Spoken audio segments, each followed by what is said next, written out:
ఈరోజు పప్పు చేసాము. దానిలోకి ఒక అర కేజీ చికెన్ వచ్చి ఇప్పుడు ఏం చేస్తాను, దానిలోకి ధనియాల పొడి, సాల్ట్, పసుపు, గరం మసాలా పొడి, చికెన్ మసాలా పొడి, పసుపు, గరం మసాలా పొడి, చికెన్ మసాలా పొడి, అల్లం తెల్లగడ్డ పేస్టు, కొత్తిమీర, కరివేపాకు మిక్సీకి వేసి నిలవ చేసుకున్న మిక్సీకి వేసి నిల్వ చేసి పెట్టుకున్న అల్లం తెల్లగడ్డ పేస్టు, ఒక పెద్ద ఎర్రగడ్డ ఒకటి, ఒక చిన్న టమాటాలు, చిన్నవంటే మీడియం సైజు టమాటాలు వచ్చి ఒక 2, ఒక 4 పచ్చిమిరపకాయలు, ఇది కారం, సాల్ట్ వేసి పెట్టుకున్న కారం, మిక్సీకి వేసి పెట్టుకున్నాం మేము ఈ కారాన్ని, మిక్సీకి వేసి పెట్టుకున్న కారం ఇది. ఇప్పుడు ఇవన్నీ వేసి కూర చేస్తాను. నూనె బాండ్లు కాలింది, నూనె పోస్తున్నాం. ఇవన్నీ నూనెలోనే వేగాలి, మరి కాస్త నూనె వేస్తాను. ఆవాలు, జీలకర్ర వేసాను, నూనె కాలింది. ఆవాలు, జీలకర్ర చిట్టపట్టలు ఆడాలి, చిట్టపట్టలు ఆడుతున్నాయి చూడండి. ఇప్పుడు కొంచెం కరివేపాకు, ముందు సన్నగా కట్ చేసి పెట్టుకున్న ఎర్రగడ్డలు, ఆవాలు ఎంత బాగా వేగితే అంత మంచిది. పచ్చిమిరపకాయలు కూడా వేసేస్తున్నాం.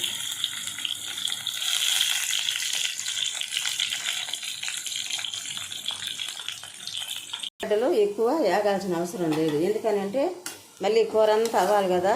ఈ మొత్తం మసాలా అంతా దీంట్లోనే వేసేసేది.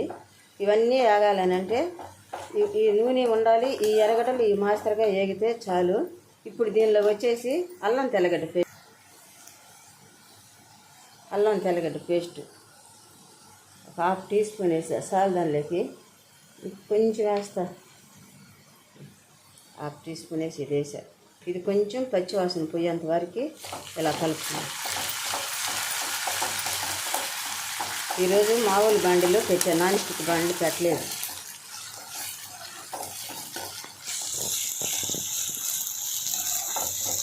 పచ్చివాసన పోయింది. ఇప్పుడు టమాటాలు వేసేస్తాయి. వెంటనే ఇవి కొంచెం మగ్గాలి. ఇప్పుడు సాల్ట్ వెళ్ళేస్తాం. సాల్ట్ దేనికి వెళ్తున్నాము? సాల్ట్, టమాటా, ఎర్రగడ్డ బాగా తొందరగా మగ్గడానికి, మాడకుండా కూడా ఉంటుంది. టమాటా, ఎర్రగడ్డకి మసాలా అన్నిటికి బాగా పడుతుంది. 1 స్పూన్ వేసాను, కొంచెం వేసి 1 స్పూన్ వేసి కొద్దిగా వేసాను. ఇప్పుడు బాగా మగ్గిపోతాయి. తొందరగా మూత పెట్టేస్తా, ఒక 2 నిమిషాలు మగ్గిపోతాయి. ఇప్పుడు మూత వేస్తున్నా. టమాటాలు మాత్రం మగ్గాయి కదా, చాలు. ఇప్పుడు పుళ్ళన్నీ వేసేస్తాను. దీనిలో ఏమేమి వేయాలి అవన్నీ వేసి చేస్తాను చూడండి.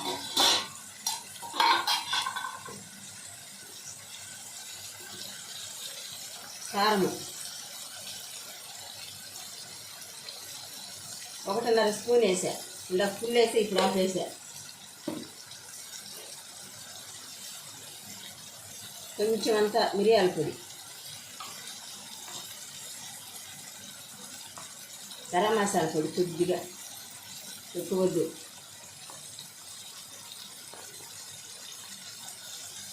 చికెన్ మసాలా పొడి కొంచెం,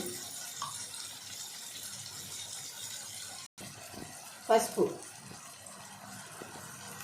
1 స్పూను తక్కువ. ఇవన్నీ కలపాలి. కలిపిన తర్వాత మూత పెట్టేసామంటే ఇవన్నీ బాగా, ఈ ఉప్పు కారం వేసాం కదా, బాగా మగ్గిపోతాయి. మగ్గిపోయిన తర్వాత కూర వేస్తాం. ఒక సెకండ్ ఆగి, 1 సెకండ్ దాకా వేసేస్తాం. 10 నిమిషం ఒక మూత పెడతాం. ధనియాల పొడి మర్చిపోయాను, ధనియాల పొడి 1 స్పూను, 1 స్పూన్, ఫుల్ స్పూన్ వేసేసా.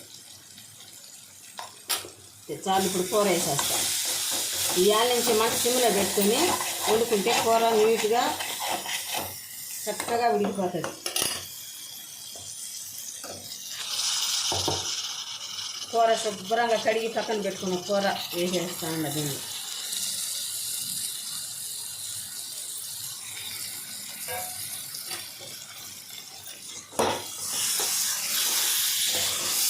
మంట తగ్గించేసి పెట్టుకొని మూత వేసేస్తే బాగా ఉడికిపోతుంది, పొళ్ళుగా వేగిపోతుంది. అంతేనండి, మూత పెట్టి మంట తగ్గించి పెట్టాం కదా, ఇలా మధ్య మధ్యలో చూసుకుంటా మాడకుండా అడుగు ఇలా కలుపుకుంటా ఉండాలి. ఇలా కలుపుకుంటా ఉన్నప్పుడు అడుగు మాడకుండా నీట్గా ఉడికిపోద్ది, చక్కగా చాలా బాగుంటుంది. ఇంక దీంట్లో ఏమీ వేయలేదు, కొస్తేరు మేతి కానీ అట్లాంటివన్నీ కూడా ఏమి వేయలేదు. కొద్దిగా కొత్తిమీర వేస్తా, కొంచెం కొత్తిమీర కూడా వేసి ఉడకనిచ్చేద్దాం. ఇప్పుడు మళ్ళీ మూత పెట్టేద్దాం. అంటే అంతలో మంట కాదు, అంత అయ్యి కాదు, మీడియం సైజులో పెట్టి వెలిగించి వండుతాము.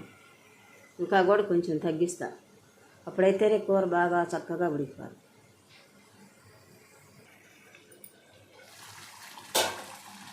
కొంచెం సేపు ఆగి పిలపుతా ఉన్నామంటే మనము కడిగి వేస్తాం కదా, ఈ కూరలో ఊరే నీళ్లు కానీ మనం పోసినటువంటి నూనెతో కానీ ఈ కూర చాలా మంచిగా ఉడికిపోద్ది, మెత్తగా ఉడికిపోద్ది.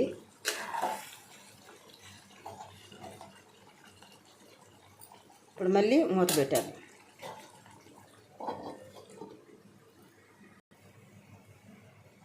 ఇప్పుడు మూత తీసి మళ్ళా కొంచెం కలబెడతాం. అంటే మధ్య మధ్యలో ఎందుకు కలుపుకోవాలని అంటే అది మాడకుండా ఆ అల్యూమినియం బండిలు పెట్టుకున్నప్పుడు అలా కూర మాడుతూ ఉంటుంది కదా సైడ్లో, అది మాడిందంతా గీసుకుంటూ ఉంటేనే టేస్ట్ బాగుంటుంది. అందుకని ఇలా కలిపెట్టుకుంటా వేయించుకుంటూ ఉండాలి. ముక్క అయితే మెత్తగా ఉడికిపోయింది, ఇంకా కొంచెం మూత పెట్టి సన్న మంట మీద ఉడికిద్దాం. చూసారా నూనె ఎంత బాగా లేచి వస్తుందో, చుట్టుపక్కల ఉడికి నూనె వస్తుంది కదా, ఇంకా కూడా బాగా ఉడకాలి. ఇంకా ఇంకా కొంచెం ఎర్రగా వేగాలి. ఇలా కలుపుకుంటూ ఉంటే ఎర్రగా వేగిపోద్ది, చక్కగా వేగిపోవాలి. అప్పుడే తినడానికి చాలా బాగుంటుంది. ఇలాగే మూత పెట్టుకుంటా కొంచెం సేపు బాగా కలుపుతూ ఉండాలి. తీసాను, ఇంకా కొంచెం వేగాలి. ఇంకా కొంచెంసేపు వేగి ఆపేస్తాను. ముక్క ఉడకలేదు అనుకుంటారు, ఇప్పటికే ముక్క ఉడికిపోయింది.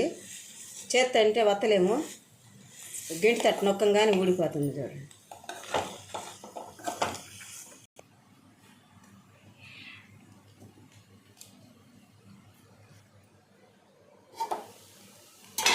లాస్ట్లో ఇంత వేసాను, రంగు అంటే వేయాలనిపించింది వేసి, మా పిల్లలు కూడా వేయవద్దు తినమంటారు. చూసారా ఎంత మంచిగా వేగిపోయిందో, ఎర్రగా వేగిపోయింది కదా. ఇంతేనండి దీన్ని చేసుకోవడం, ఇలాగ చేసుకొని తినడమే. అన్ని మసాలాలు మీ ముందే వేయించాను కదా, ఎర్రగడ్డలు టమాటాలు కూడా బాగా మగ్గిపోయినాయి. చూసారా ఏమన్నా చెమ్మన్నాయేమో. ఇప్పుడు ఈ నూనె చుట్టూ లేయాలి, దీనికి చుట్టూ ఊరి రావాలి. మూత పెడతా ఒక 2 నిమిషాలు. మూత వేస్తున్నా, చక్కగా వేగిపోయింది, చుట్టుపక్కల నూనె లేసిపోయింది. ఇంకా వేగితే చేదు వస్తుంది కానీ కూర దీంట్లో ఏం పెద్ద రుచి రాదు. అయిపోయింది. మసాలా కూడా కింద కూడా బాండీలు కూడా అంటుకోలేదు చూడండి, శుద్ధంగా వేగిపోయింది చూడండి. ఇలా చేసుకొని తింటే చాలా బాగుంటుంది. పిల్లలు కూడా ఇష్టంగా తినేస్తారు, వద్దు అనుకుంటే తింటారు. లాస్ట్లో కొంచెం అంత కరివేపాకు, కొత్తిమీర, ఇంకా వేరే ఏం లేదు ఈ కూరలో వేసేది. అన్నీ మీ కళ్ళ ముందే వేసాను. మా వీడియో ఎవరన్నా కొత్తగా చూసేవాళ్ళు ఉంటే ఒకసారి ఈ వీడియో చూడండి, లైక్ చేయండి, షేర్ చేయండి, సబ్స్క్రైబ్ చేయండి, గంట సింబల్ కొట్టండి. గ్యాసు ఆపేసాను గ్యాస్ కూడా. ఇప్పుడు ఈ కూర మీద ఇలా గంటి ఇట్లా పక్కకు పెట్టి ఇది ఇలా పెట్టినామంటే మనం దీని కాడే ఉండలేం కదా, ఈ దీంట్లో వచ్చే చెమట నీళ్ళంతా పక్కకి వెళ్ళిపోతాయి, అప్పుడు దానికి ఏం కాదు. ఇలా ఆల్రెడీ పప్పు వేసుకొని తినేసాము. నంచుకోవడానికంటే అప్పడాలు వేయించాము. మళ్ళీ ఇంకా అప్పడాలు పప్పు అంటే ఎందుకో ఇష్టపడక మళ్ళీ అప్పడాలు వేయించాము, పప్పు వేసుకొని తిన్నాము.